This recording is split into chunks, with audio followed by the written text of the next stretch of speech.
კარგი ეპიზოდი გველოდება წინ. იმერული.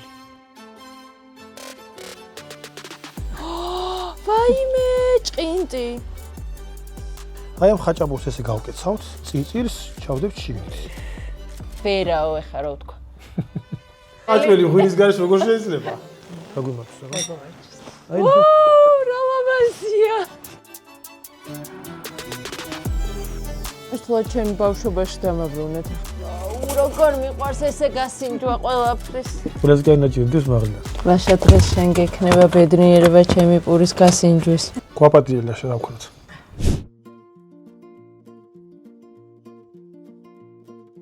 საჩხერეში ვართ.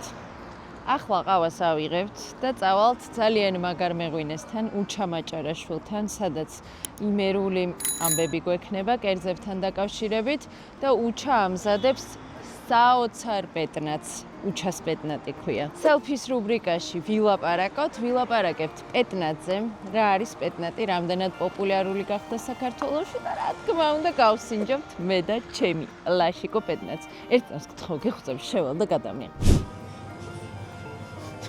ჩემთვის ესპრესო გადაწყდა, ლაშასთვის ცხარე მჟავე კიტრი. ჰოთ მამა.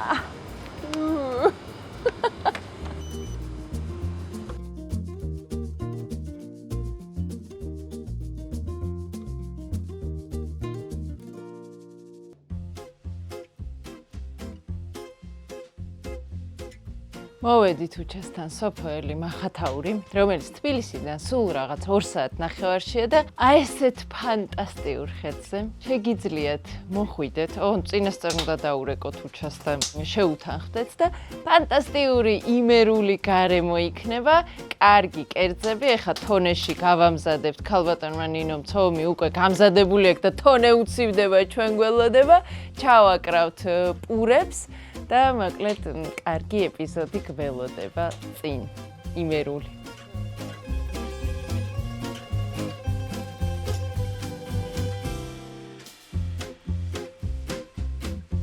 მიატყრე. აი, ძალზე ვითქენი? არა. უცხოელებს ძალიან მოწონთ. მართლა ძალიან გემრიელია. განსაკუთრებით მამაკაცებს უფრო. მამაკაცებს. კი, ძალიან. ბატონ ხომ თავიანთ გამომცხარ პურს მე. თან ესე გამომცხარი პური დიდხანს ძლებს.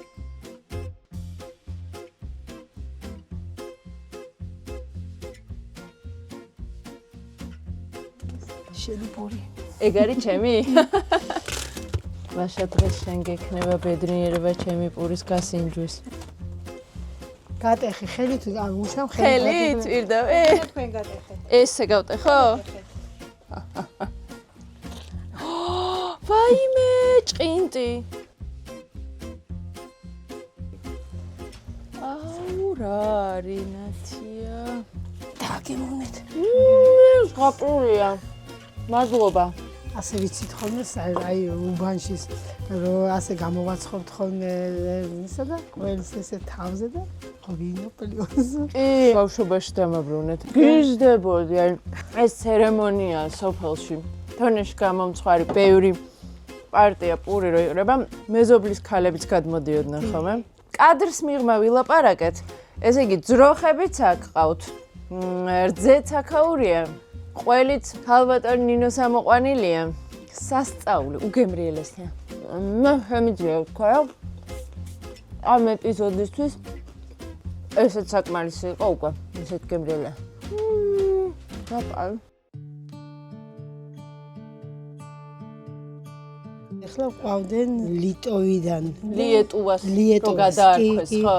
ოჯახი იყო, 2 ბავშვი ყავდათ, ძოლხმარი იყო და მოგვწეს რა შეგვეთა მასტერკლასი ჩურჩხელის. კმაყოფილები დარჩენ ბავშვებიც, დიდებიც. მე გავატანე. რა კაია. უღლიანი ვიცით ჩვენ აქეთ ჩურჩხელები. აქეთ იქით. ხო. ჩვენ ქართლში ესე ერთი კვანძი იყო ხოლმე და ესე ვაბამდით.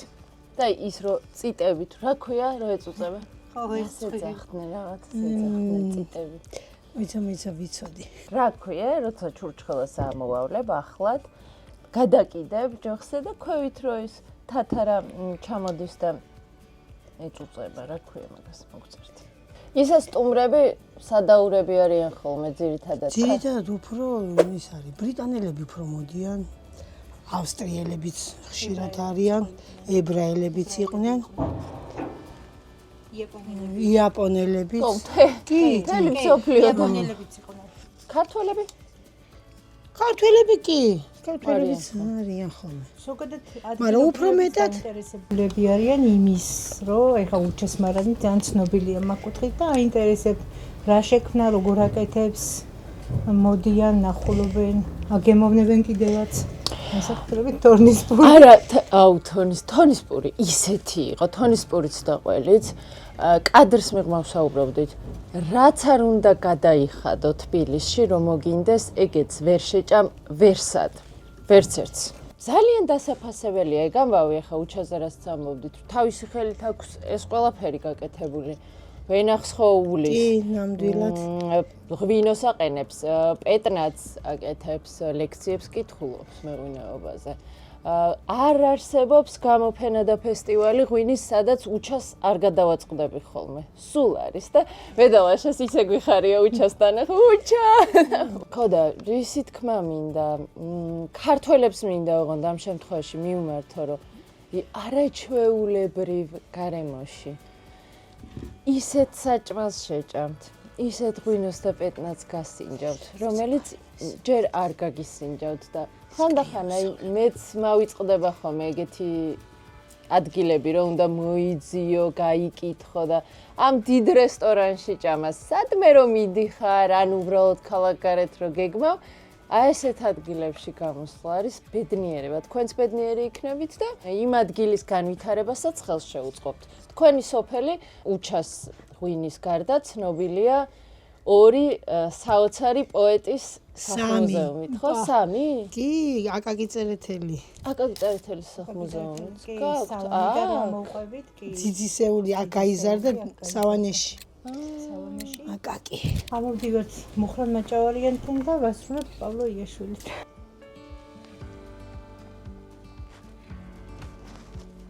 თლიან სიმინცაც ვავლებთ თათარაში. ტკბილი კვერი ქვია. კი. თქვენ მოიფიქროთ, არა. აი. ის გახმება და მე ამას ასე გავჭირი და შემოვაცლი და არის ტკბილი კვერი. ფორმას იღებს. ანუ სიმინდი ამ შემთხვევაში იმას ფორმას აძლევს. კი.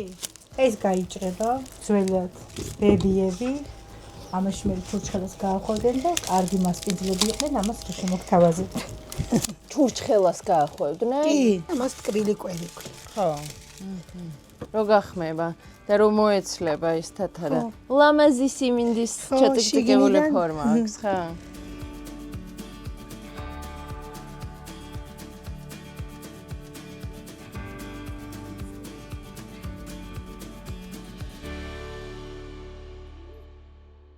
და უჩა მაჭარაშვილიც. იმდენი ვილაპარაკეთ შენზე და კადრში შემოხვედი ცოტა გვიან, იმიტომ რომ ლექციას კითხულობდი, ხო? კი.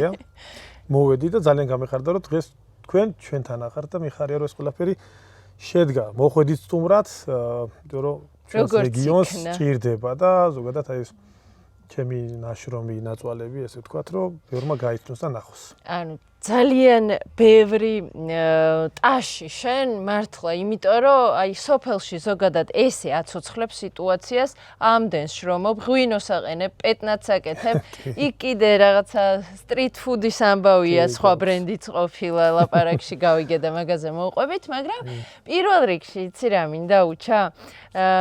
პეტნატზე მინდა დღევანდელ ეპიზოდში მინდა რომ ვილაპარაკოთ პეტნატზე. ჩვენ ესეთი სელფის რუბრიკაც გვაქვს, ჩვენი პარტნიორი კომპანიის, სადაც ვლაპარაკობთ აი შენნაირ საინტერესო ადამიანებთან სხვადასხვა საინტერესო თემაზე და პეტნატი რა არის, როგორ მზადდება, რა მომენტში დაიწყე დაყენება. აი ამ ყველაფერს კითხავ, თუ გინდა მარანში შევიდეთ და თან მარანში გადავიღოთ, ეგრე ვქნათ?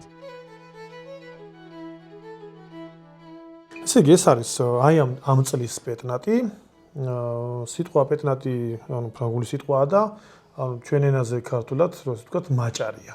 ანუ დაუდუღებელი ღვინო, რომელიც არის მოთავსებული ბოთლში. ეხლა მე მიკავია ხელში, ესე ვთქვათ, ამ წლის პეტნატი, ეს არის ციცქას ჯიშის ყურძნის, რომელიც არის აქ არის ნადები თავისი, ლექი ეგრეთ წოდებული, რომელიც ამას დეღორღაჟი უნდა გაუკეთდეს მე რამოდენიმე კვირაში, თვეშიც. რა მომენტში ხდება ამ სითხის ბოთლში ჩასხმა? აი, ღვინოს რო შევადაროთ, რა განსხვავება? ესე იგი, ეს არის ვთქვით კლასიკურად რო ავიღოთ უდედო მასა, რომელიც არის ტკბილი, მიმდინარეობს ჭურში, შეგიძლიათ კასრში დადუღება, დუღილის პერიოდი რაც შეეხება, უნდა იყოს რა თქმა უნდა გრილად, რომ ტემპერატურაზე ვითარ იყოს ასული, როცა გვინდა ჩამოვასხათ, არიომეტრით იზომება და იქ არის 1.1005-ზე 1006-მდის დაახლოებით ესე უნდა რო ჩამოვა შაქრის დაშლის პროცესი, უნდა ჩამოვასხათ ბოთლში.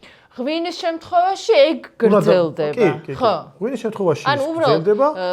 სითხე, რომელიც ღვინოსავით ყენდება, რაღაცა ეტაპზე წყდება ეგ პროცესი პეტნატისთვის და იბოთლება, გავიგე. ეს არის მე დაწვენილ მდგომარეობაში, შემდეგ ესე მე ასე დაყრდნობილ მდგომარეობაში, სადაც ნადები არის აქ. კიდევაც ხედავთ, სადაც არის და აი მის ხდება დეღორღაჟი, ანუ ლექის გამოდევნა. და შემდგომ ახალი საცობის დახურება, აი ამ რკინის ანუ ალუმინია და შემდგომ უკვე დეღორღაჟის პროცესს რამდენჯერ მოითხოვს თუ ერთხელ ოღონდ სწორად უნდა დავაყენოთ ბოთლი, რადგან ეს ნადები აქ რო დაწვენილ მდგომარეობაში როცა ესი არის, ეს ნადები წამოვიდეს მოგროვდეს თავში. რაც შეეხება აი ამ დეღორღაჟს, ჩვენ შეგვიძლია რომ ეს მოხდეს გაყინვით, სპეციალური აპარატი არსებობს ამის, სადაც იდება ეს ბოთლი და იყინება მარტო ეს ნადები. შემდეგ დეღორღაჟის შემთხვევაში გამოვარდება და აღურევ არ მოხდება სითხის და დავაფარებთ ახალ თავსახურს. მაგრამ თუ ჩვენ ისე ვაკეთებთ ოჯახის პირობებზე, არის რომელიც გაუყინავადაც ხდება, მაგრამ მასის მეტი დაკარგვა ხდება. დანაკარგია მეტი ამ შემთხვევაში. დანაკარგი. მე შეგვიძლია გვიწევს გადავსება ამის. ტერუარი პირველი, რაც ყველაზე მთავარია ღვინოში არის პირველი ტერუარი. ჩვენი მიწები და ტერუარი, სადაც ვენახებია განთავსებული, განსხვავებული არის ზღვის დონიდან 750 მეტრზე ვართ. რა თქმა უნდა, აი მჟავიანობას მაღალი აქვს, ტიტრული მჟავიანობა თვითონ აი ამ შემცველობა აი ამ ჯიშებს და შაქარიც რა თქმა უნდა დიზეს არ არის. რა თქმა უნდა, საღვინე მასალაა ჩვეულებრივად, როცა პეტნატს ვაკეთებთ, უნდა იყოს საღვინე მასალა. კირქვის შემცველობაა ჩვენთან. და კარგია ეგეც ჩვენახისთვის, ხო? კი, თიხანარევიც მიწას გვაქვს და აი ესე სიმაღლე, ჯიშური მდგომარეობა, აი ეს ყველაფერი დაგროვდება. რა თქმა უნდა, გრილი, დუღილი, ცივად დუღს ღვინო, შემდეგ ცივადვე იდუღებს ბოთლში და ეს ცუდ რაღაცებს არ იწვევს. აი მაგაში გვაქვს ჩვენ პლუსი. მაგრამ ნახავთ გემოში რომ აი განსხვავებულია და არის სულ მწვანე ხილისტონები და ასე შემდეგ. ეს არის ახალი, როგორც გითხარი, წლევანდელი წლის რამოდენიმე კვირის, ესე დაღმადაკუდებული, რომ ეს ნადები მოგროვდეს აქ. ეხლა ხდება ამის დეღორღაჟი, ანუ ამის ლექის გამოდევნა და შემდეგ დაგემოვნება. ამის ჭირდება რა? ჭიქები. ეს არის ესეთი ჩემი მეგობრის ნაჩუქარი, ძალიან მაგარი ნივთია. ეს და ოთარ ბუმლაძის ამას გავუკეთებთ. აი ესე უნდა დავაყენოთ ეს და ამას რო ავწევთ ზევით. ხო. ო, რა ლამაზია.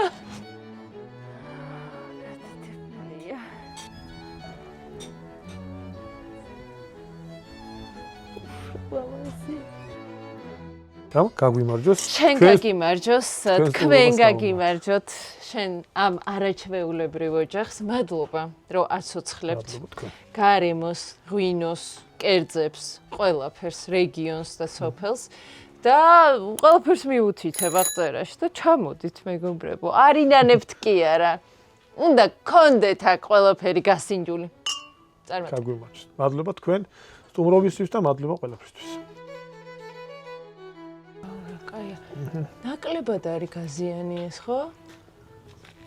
აკაი ისაი. ურა გიმრიელია. მაინც ახალი როა ჯერ. ახალი. თანდათან მოვარქ. ხო. თან კაი. იმერული ჯიშების დამახასიათებელი მჟავიანობაც, სიმსუბუქეც, სიცქრიალეც. მე დალაშა ბოლო დროს შეშლილები ვართ რატომღაც რა ძალიან მაგარია, მაგრამ გადასული ვართ იმერული ღვინის სმაზე, ზაფხულს უხდება თან და ის ძალიან უხდება, მithmes მე რა ის ზამთარში უფრო კაია კახეთი და იქ. კი, ეგრეა ნამდვილად.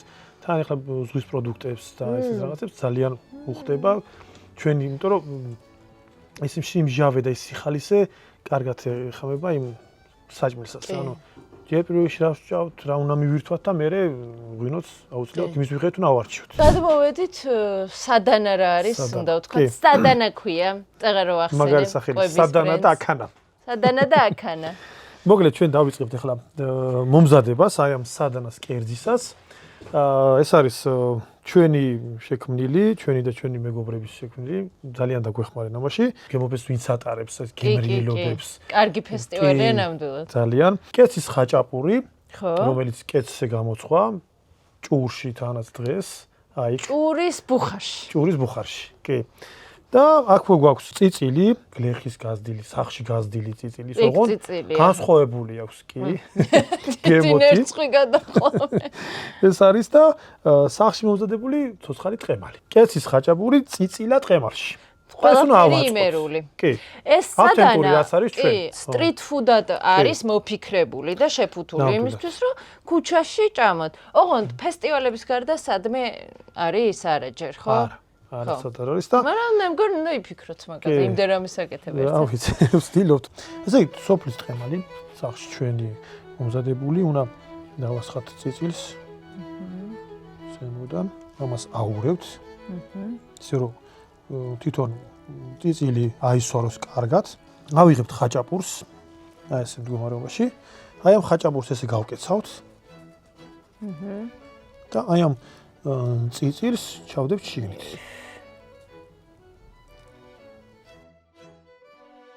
მზად არის. მზად არის, მივარდნებთ და აბა გაგვისინჯე ჩვენი კერძი. ვერაო ეხა რა ვთქვა.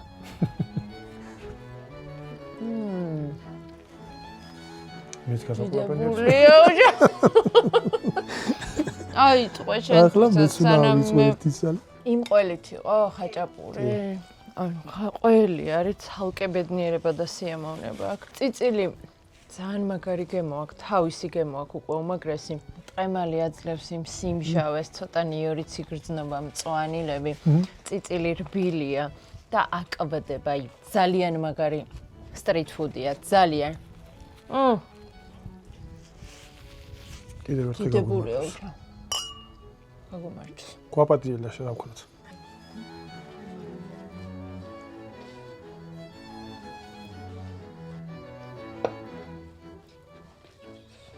გავსინჯოთ. როგორ მიყვარს ესე გასინჯვა ყველაფრის. ეკალაც აქაურია ყველაფერი.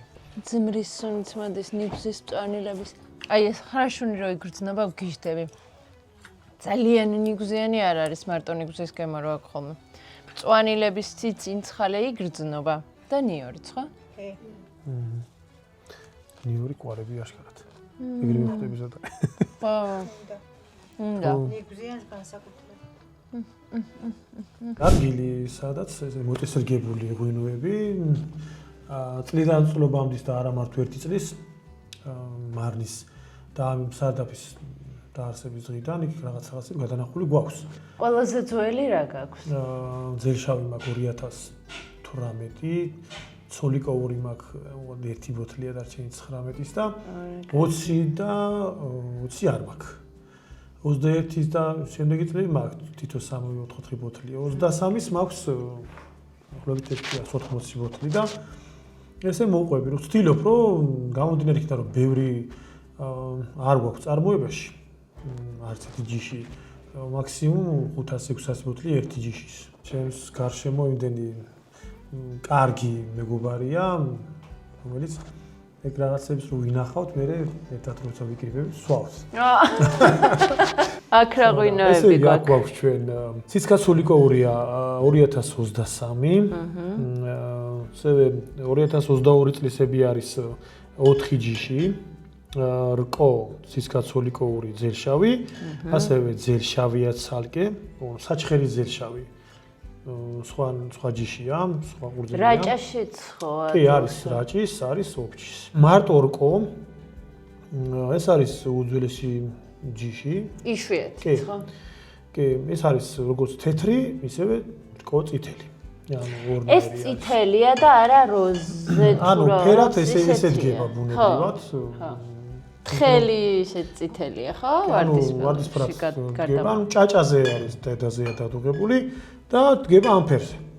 ბუნებრივად არის. თვითონაც ყურძენს რო შეხედავ აგებულება ესეთი არის. გიგონება დამწიფებულია, არ არის დამწიფებული, ესე შუალედში დგას. შავისკენ არ მიდის ან. ანუ ხო, ნაწილობრივ შავი მარცვლები აქვს, მოვარდისფრო ფერიც არის, მოთეთრო ფერშიაც არის და რავი, ძალიან საინტერესო ჯიში არის. კარგი არომატებით გამოირჩევა, გამძლე ყურძენია, მთის ვას ეძახიან ამ რკოს. ესე მთიან რეგიონებში იყო გაშენებული, როგორც ზემო იმერეთში, ესევე ძირულის ხეობაზე ეს ჯიშები იყო გაშენებული. რომელი უფრო საყვარელი შვილია, ღვინო თუ პეტნატი? პეტნატი? გააჩნია როდის სვავ. ეს ნაბახუზზე პეტნატი პირველი ჩიქაზოდარი გახსნილია ყველაფერი. ნაბახუსავს ზღვას და მთას უხდება სრიალს. პეტნატი. კი. ნამდვილად. ეს არის პეტნატი. ეს არის თეკლას პეტნატი. ეს არის ძირშავის. თეკლა არის უჩას არაჩვეულებრივი გოგონა. კი, ეს არის თეკლას პეტნატი. ეს არის დედაზე დადუღებული ძირშავი, ეს არის უდედოთ. პეტნატს, რომელსაც ვაკეთებთ, იქ ჭაჭის გამოყენება არ შეიძლება. ანუ იმ სიხალისეს, იმ შუშქუნეს დაკარგავს. ამიტომ რომ ვიყენებ, დადგა ეს ფერი. აი როზი ფერია. ის მუქია. ვარდისფერია და მე ღვინეობას ასწავლი, ლექციებიდან მოდიხარ და სად ასწავლი და ვინ არიან შენი სტუდენტები? ჭიათურაში მულტიფუნქციური ცენტრი არის, რომელიც უკვე მე რამდენი წელია უკვე ატარებს ამ კურსებს, ეს არის მეღვინეობა, რომელიც ჩემი პირადი გამოცდილებიდან გამომდინარე, თუ მე რას ვაკეთებ ჩემ არაში, როგორ გამზადებ და ვაყენებ ღვინოებს, პეტნატებს, როგორ ვიღებთ სტუმრებს, რა თან გვაქვს შეხება, ეს იგულისხმება, ანუ მარნის ინვენტარი, მარნის დეზინფექცია, როგორ უნდა დავწუროთ, როგორ უნდა მოუვაროთ, ეს კლასიკური ღვინოები როგორ უნდა ვაწარმოოთ, ტრადიციული ღვინოები როგორ უნდა ვაწარმოოთ და ასე შემდეგ. ტარდება აი ამ ცენტრში, სადაც ძალიან დიდი დაინტერესება არის ადგილობრივი მოსახლეობის. ხო, ეს მინდა დამეკითხე, კარგი. და დღეს ეს მქონა ლექცია, ხვალ გვაქვს პრაქტიკა, ანუ მარანში მობრძანდებიან, ნახავენ ადგილზე ყველაფერს, იმ ინვენტარს, იმ ამ ღვინოებს, რასაც მე ვაკეთებ თითქმის შემართებით და გულით და სულით, ვცდილობ რომ ანალოგიური გადავსე იმ ხალხს, რომ იმიტომ რომ ჩვენს რეგიონში მეტი დაინტერესება გაჩნდეს, მეტი მარანი გაჩნდეს, მეტი ვიზიტორი მოვიდეს და რა ვიცი, ვცდილობ რომ ეს ყველაფერი გადავსე. ჩვენი ტრადიციებიდან გამომდინარე ძალიან კარგი ტრადიცია ქონა ოდითგანვე რომ ეს ღვინო, ვაზი და ეს ჭური და მოვლა და ასე შემდეგ. მაგრამ რაღაცები ცოტა დავიწყებას მოიწყეს. რაღაცები გადავედით ცოტა პლასმასებისკენ, ცოტა რაღაცები ხო გავაფუჭეთ, რაღაცები მოусპეთ, როგორც ხელოვნურად, ისე ბუნებრივად. მაგრამ როგორც შენ თქვი, რომ შემოხვედი, ნელ-ნელა ვსწავლობთ, რომ 8 ლიტრი ღვინის მაგერად უნდა დავლიოთ 8 ჭიქა და უნდა ვისიამოვნოთ. დავაგემოვნოთ, ხო, და დავაფასოთ შენაირი მეღვინეები. წავიდეთ ხო ჭამთ? წავიდეთ. წავიღოთ? აბა, საჭმელი ღვინის გარეშე როგორ შეიძლება? ესე იგი. ეხლა რომ გავიბრანჭო, არა. რკო? პირველი? დიდი პატივია. კი. თეკლას პეტნატი? კარგი. წავიღოთ. წავედით.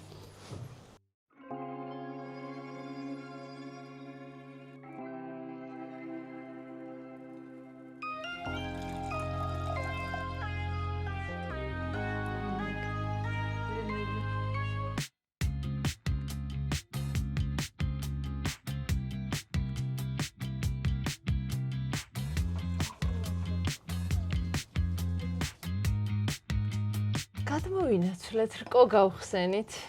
გაგვიმარჯოს აბა. ჩვენს ქვეყანას გამარჯოს თავისი ლამაზი რეგიონებით. კი ბატონო. იმიტომ რომ სადაც არ უნდა შეხვიდე და მიხვიდე, ყველა რეგიონს თავისი კერძი აქვს, თავისი ღვინო აქვს, თავისი კულტურა აქვს და ხა მე ერთმა დალოცოს და ხალხი ერთმა დოლად ვარ. განსხვავებულია და საინტერესოა და კარგია ეგ კი, მრავალფეროვნება. მე მიყვარს ეს წითელი თხელი ღვინოები. კი, ესე იმოვადგეთ წიწილს. წიწილს მივადგეთ?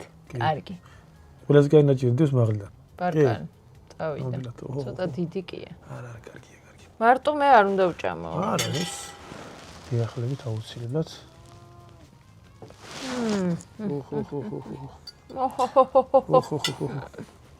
ჯიდებულია. ნამდვილად გეგრეცნება და აბა დავაგემოვნოთ. ეს სოფლის ქათამი მაინც მაგარია ხოლმე და ეს ძალიან რბილია რა, სასიამოვნოა ფეში. ზოგადად ეს შეწვის პროცესის თავისი ის აქვს, ანუ უნდა გამოგიშრეს ძალიან რომ ესე ვთქვათ.